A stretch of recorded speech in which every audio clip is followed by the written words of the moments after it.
Berdasarkan data medis menggunakan regresi logistik.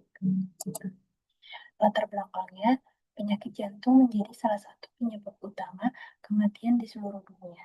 Menurut World Health Organization atau WHO, lebih dari 17 juta orang meninggal setiap tahunnya akibat penyakit jantung. Oleh karena itu, deteksi dini sangat penting untuk mengurangi resiko fatal dan meningkatkan kualitas hidup pasien.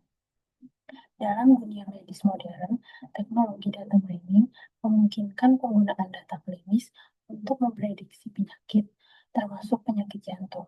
Dengan menggunakan metode klasifikasi seperti regresi logistik, kita dapat mengembangkan sistem pendukung keputusan bagi para tenaga medis untuk memperkirakan kemungkinan seseorang terkena penyakit jantung. Selanjutnya ada rumusan masalah. Yang pertama, bagaimana memanfaatkan atribut-atribut medis untuk memprediksi keberadaan penyakit jantung. Yang kedua, seberapa efektif metode regresi logistik dalam klasifikasi penyakit jantung. Tujuannya, yang pertama, membangun model klasifikasi penyakit jantung dengan regresi logistik. Yang kedua, mengevaluasi performa model menggunakan metrik klasifikasi, akurasi, precision, recall, dan F1 score.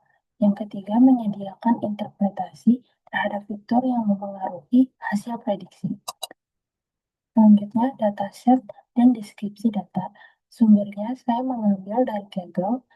Jumlah datanya yaitu 918 baris dan 12 kolom. Fiturnya ada age, sex, chest pain type, resting BP, kolesterol, fasting BS, resting ECG, max HR, exercise angina, outpeak, ST underscore slope, heart disease. Selanjutnya ada distribusi target. Yang pertama, 500 pasien menderita penyakit jantung atau setara 55%. Yang kedua, 410 pasien tidak menderita atau setara dengan 45%. Selanjutnya, eksplorasi dan pra-pemrosesan data. Yang A, eksplorasi awal. Yang pertama, tidak ditemukan nilai kosong atau nol. Yang kedua, beberapa fitur bersifat kategorikal perlu diubah ke format numerik atau one hot encoding. Yang ketiga, data tidak imbalance atau target seimbang. Yang B, langkah pemrosesan.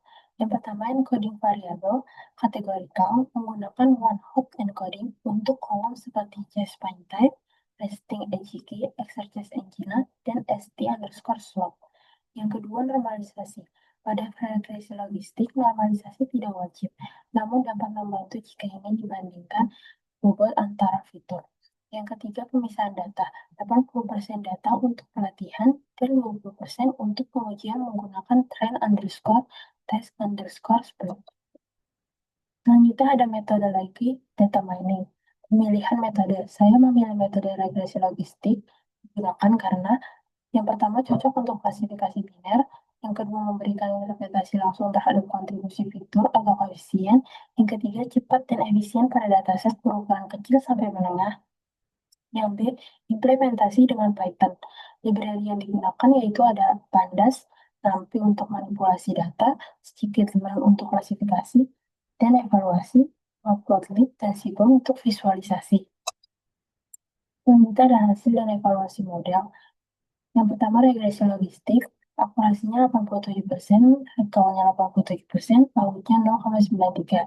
Yang kedua, visualisasi, coefficient matrix dan ROC, receiver operating characteristic. Selanjutnya ada interpretasi dan pembahasan. Model mampu memprediksi risiko penyakit jantung dengan baik. Nilai recall yang tinggi 87% menunjukkan model cukup sensitif terhadap kasus penyakit jantung. Artinya, hanya sedikit kasus yang terlewat.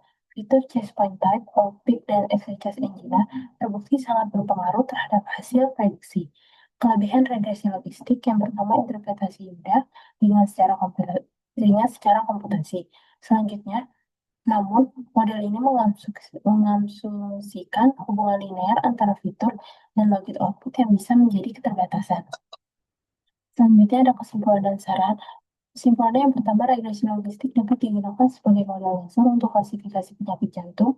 Yang kedua, model ini menunjukkan performa baik dengan akurasi 87% dan AUC 0,93. Yang ketiga, beberapa fitur memiliki korelasi kuat dengan resiko penyakit jantung. Sarannya, yang pertama, gunakan metode ensemble seperti random forest atau XGBoost. Yang kedua, terapkan teknik cross validation agar hasil evaluasi lebih stabil. Yang ketiga, tambahkan fitur eksternal. Selanjutnya saya akan menjelaskan kode programnya. Yang pertama, import pandas SPD, import numpy snp, import matplotlib pyplot splp, dan di bawahnya ini fungsinya untuk mengimpor library yang dibutuhkan. Contohnya pandas dan numpy. Ini untuk memanipulasi data. Selanjutnya ada matplotlib dan seaboard. Ini fungsinya untuk visualisasi, dan sklearn fungsinya untuk pre-processing dan modeling. Selanjutnya ada df sama dengan pd.read_csv. Ini fungsinya untuk membaca file CSV. Selanjutnya ada df.info. Ini fungsinya untuk membaca info file CSV. Selanjutnya ada df.describe. Ini fungsinya untuk mendescribe file CSV. Selanjutnya ada df.column. Ini fungsinya untuk memberikan nama kolom yang lebih mudah dibaca dan lebih konsisten. Selanjutnya ada df_encoded sama dengan pd.get_dummies. Ini fungsinya untuk mengubah kolom kategorikal menjadi numerik agar bisa digunakan oleh model regresi logistik. Drop_first sama dengan true. Ini fungsinya menghindari dummy variable, trap, atau redundasi. Selanjutnya, X sama dengan df_encoded dot drop, Y sama dengan df_encoded. Ini fungsinya untuk memisahkan fitur dan target. Selanjutnya ada X_train, X_trace, dan lainnya. Ini fungsinya untuk membagi dataset menjadi 80% data latih dan 20% data uji secara acak atau random agar stepnya hasilnya lebih konsisten.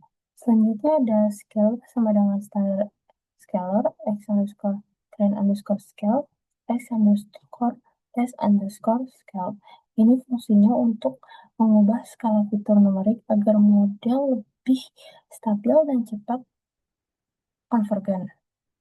Selanjutnya itu ada model logistik regression, model.fit. Ini fungsinya untuk membuat dan melatih model klasifikasi logistik max_inter sama dengan 1000 untuk memastikan konvergensi. Selanjutnya ada y_prep, dan di bawahnya ini fungsinya untuk memprediksi label dari data uji dan menampilkan metrik evaluasi seperti precision, recall, F1 score, dan confusion matrix. Di sini ada SNS dan heatmap, dan di bawahnya fungsinya adalah untuk menampilkan metrik prediksi versus real dalam bentuk visualisasi agar lebih mudah dibaca dan lebih mudah dipahami. Selanjutnya ada y_plot, VPR, TPL, threshold, ROC_ouch. Ini fungsinya untuk menghitung probabilitas dan modal, membuat ROC curve, dan menghitung AUC atau area under curve. ROC menunjukkan trade-off antara sensitivitas dan spesifisitas. Selanjutnya ada Python plt_plot. Ini fungsinya untuk menampilkan grafik ROC dengan nilai AUC sebagai indikator kinerja model, seperti tertera pada PPT. Selanjutnya ada Fitter_importance. Fitter_importance ini fungsinya untuk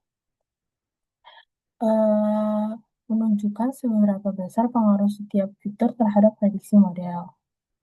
Selanjutnya ada plt.figure. Victor underscore important dot plot, dan di bawahnya ini fungsinya untuk menaikkan kemungkinan penyakit jantung atau bisa menurunkan kemungkinan penyakit jantung. Berdasarkan codingan di atas, ini tampilan fitur importance-nya. Referensinya saya mengambil dataset dari Kaggle, Scikit-learn Organization-nya, terus dari Han Camber and Clay 2012 Data Mining Concept and Technique, dan UCI Machine Learning Repository. Kurang lebihnya mohon maaf. Wassalamualaikum warahmatullahi wabarakatuh.